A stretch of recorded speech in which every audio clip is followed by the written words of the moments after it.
Di Yaman itu ada sebuah kisah. Saya ingat sekali kisah ini, sering saya dengar, berapa kali saya dengar.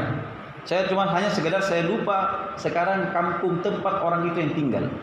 Orang sudah tua, setiap hari dia pergi ke masjid, dia membawa roti. Kan orang Yaman makannya roti ya, makan malam itu roti dia. Cuma siang saja ada nasi sedikit. Itu pun nasi itu masih campur roti dia. Jadi mereka bawa roti begini. Dia bawa roti itu ke masjid sambil dia bawa pelita. Jadi sore hari dia bawa pelita ke masjid. Pelita itu untuk menerangi orang di situ yang sholat, dan roti tadi akan dia makan bersama jamaah setelah waktu maghrib untuk menunggu waktu isya. Duduk-duduk sambil makan sama-sama. Dan berlalu waktu, mereka ini butuh air di kebunnya. Ketika mereka butuh air di kebun, maka mereka menggali sumur. Digali sumur. Akhirnya sampai dia gali terus sumur ini. Bapaknya di bawah dan anak-anaknya di atas mengambil tanah tersebut. Sampai dalam sumur tersebut, tiba-tiba runtuh sumur itu. Dan bapaknya tertimbun. Maka setelah itu pun ketika dia tertimbun, akhirnya anak-anak coba menggali dan mereka tidak mampu lagi menggali, dan mereka biarkan begitu saja. Sudah sepakat mereka, kita biarkan inilah kuburan bapak kita. Tapi berlalu waktu setahun, 2 tahun, 3 tahun, sampai 6 tahun.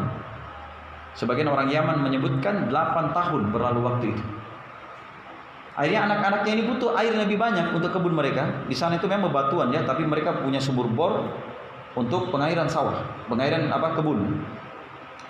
Akhirnya mereka sepakat untuk menggali sumur, dan sebagian mengatakan harus kita gali di sini. Sebagian mengatakan tidak, kita harus gali di tempat yang bapak kita dulu tertanam. Karena di situ sumber air. Kata mereka jangan, itu kuburan bapak kita. Tetap di situ. Akhirnya mereka gali sampai dalam, dan ternyata dilihat orang sementara tertunduk, kelihatan belakangnya dulu. Ih, bapak. Mereka gali lagi, bapaknya dia. Tergali lagi, ternyata masih hidup dan dalam keadaan segar. Bukan main gembiranya mereka. Setelah mereka angkat, tenang sudah, pulang, dia tanya, wahai ayah. Di sana orang bilang abi itu aboy, bahasanya aboy, ya kan?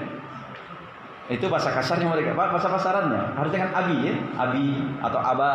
Karena mereka panggil aba juga, kadang aboy. Nah, itu bahasa kampung itu. Kenapa bisa terjadi seperti ini? Kamu masih hidup, apa yang terjadi? Katanya begini, wahai anakku, ketika awal kali saya tertimbun gelap, tiba-tiba datang terang, terbuka kaca terang. Dan setiap saya lapar ada yang bawakan saya makanan. Sungguh kata beliau, demi Allah, mungkin inilah Allah segerakan pahala buat saya dari apa yang telah dia perbuat. Mungkin ini adalah pahala yang Allah segerakan buat saya. Jelas sampai sini?